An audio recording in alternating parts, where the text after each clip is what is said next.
What's going on, y'all? What it is. So let's go ahead and jump all over these topics. Now, I wasn't going to talk about this first topic, and that's why you don't see Jaguar Wright's picture in the thumbnail, but because I came across her so-called ceremony when she accepted the Defender of Freedom Award at Mar-a-Lago, I wanted to play that footage for you all. Now, I'm going to go ahead and play it, and then I'll be back to give you my 2 cents. Everything she's done has come to fruition, by the way. No more conspiracy. That's right. God bless her.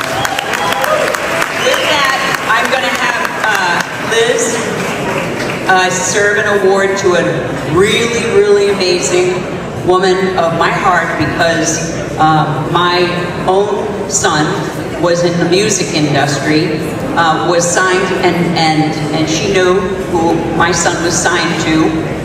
He was best friends with Diddy. He was signed to a guy named D-Mac, and then they pawned him off to Travis Barker. So I know the music industry very well, and I know the corruption of it. So I'm going to let Liz take some time and... Hello, everybody. How do we feel about Guantanamo Bay filling up? I hear there's going to be no vacancy there very soon. I just want to recognize the fact that President Trump and his administration is getting rid of the worst of the worst criminals that came here illegally, including child and child that were brought in by Joe Biden's administration. He has made our country so much safer in just a short few weeks. But something else that I want to point out, because this is rarely ever talked about anywhere in the mainstream media or alternative media for that matter, is that in a few days, it'll be exactly the 8-year anniversary of the first time President Trump did a listening session in the White House vowing to combat human trafficking. It's never been combated before. That was almost a decade ago.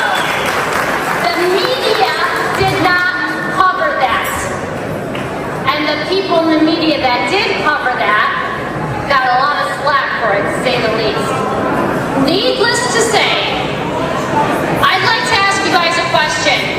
How many times have you heard people in Hollywood or DC say, oh, they all knew about Jeffrey, they all knew about Harvey?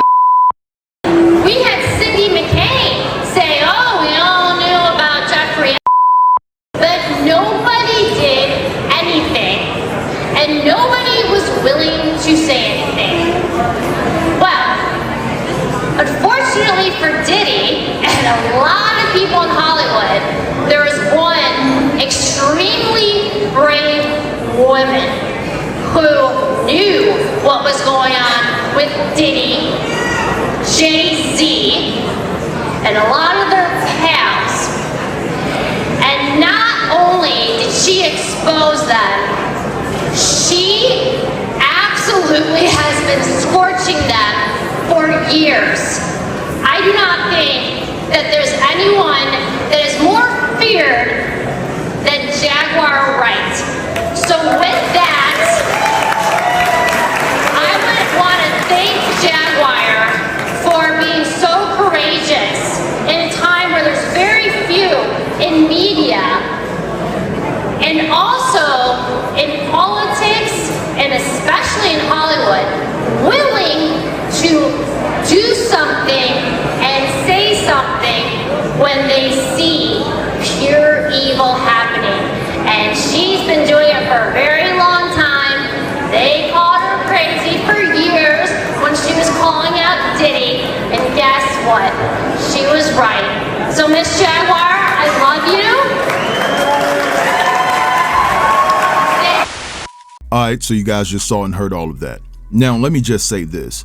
And I alluded to it in the video yesterday, and I didn't go deep, and I'm not going to go deep today because, like I said yesterday, some of y'all are not ready for that conversation. Doesn't mean that you're not astute and well educated enough to understand where I'm coming from. I just understand that some of y'all don't want to dibble and dabble in politics at this particular time because social media is so saturated with that particular content. But I will say this, just like I said months ago, I believe that Diddy is behind bars for far more than what he's being accused of. I think it's political, and I think that it's tied to Jeffrey.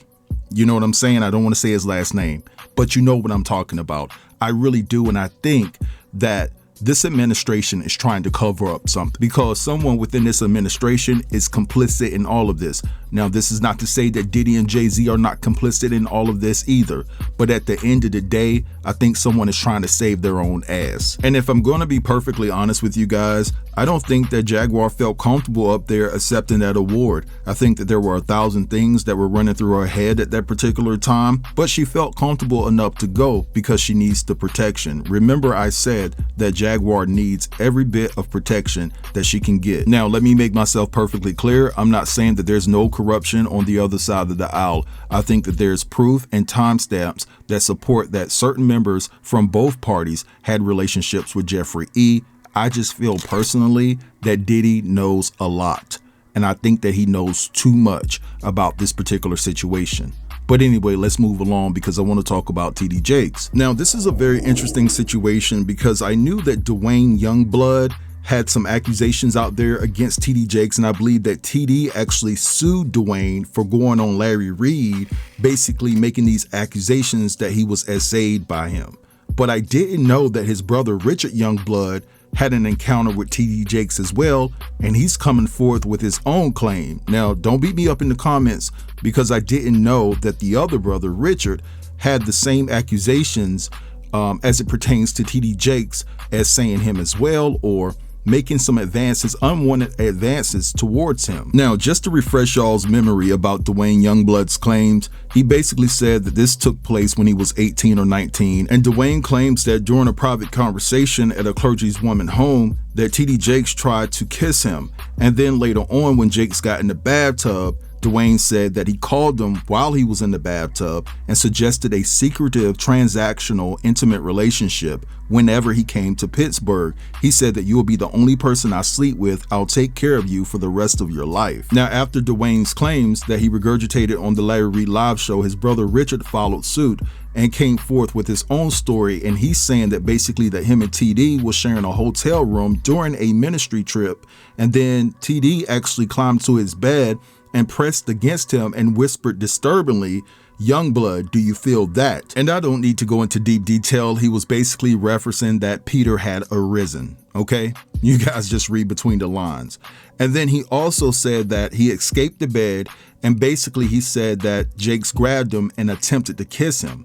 So Jakes is vehemently denying these accusations, and he's saying that the two brothers are just trying to get $6 million out of him. And TD Jakes said particularly Richard is upset with him because he didn't help him with some type of employment, but the two brothers are standing 10 toes down, and TD Jakes is standing 10 toes down. So we're just gonna have to see how this plays out. But TD just feels like, especially Richard, is coming after him because he didn't help him get some type of job, and he's just trying to follow suit and form like Voltron with his brother to damage his reputation.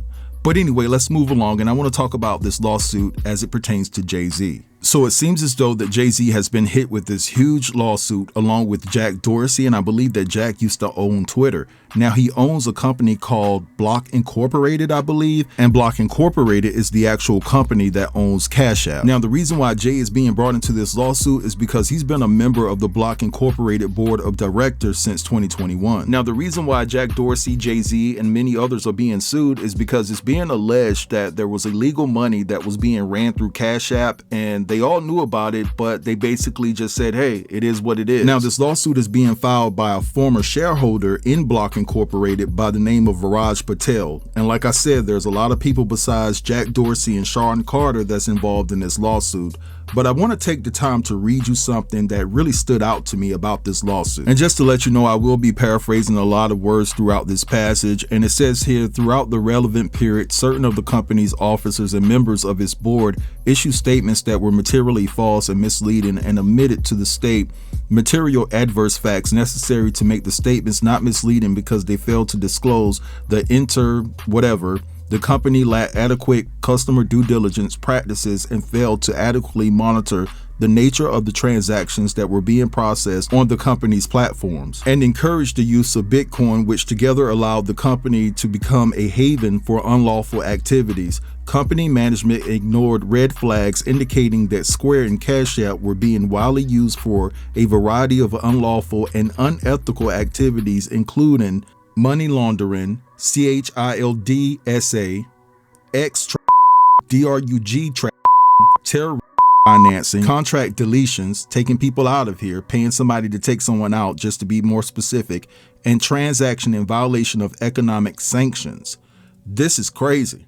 This is a crazy allegation against Jay-Z, Jack Dorsey, and others. And when you take into account that the person who's filing this lawsuit and Patel is saying that there's substantial evidence that Jay-Z and all the other members knew that this was happening, but yet didn't do anything about it, it's crazy work. And so again, we'll have to see how this plays out because everybody has to have their day in court, but these are some crazy accusations. But anyway, I'm gonna let this go right here. I want you guys to drop down in the comments and let me know what you think about everything that was discussed within this video. Don't forget to like, comment, share, and if you're new here, consider subbing to the channel. I hope you guys have a fantastic Friday. Peace.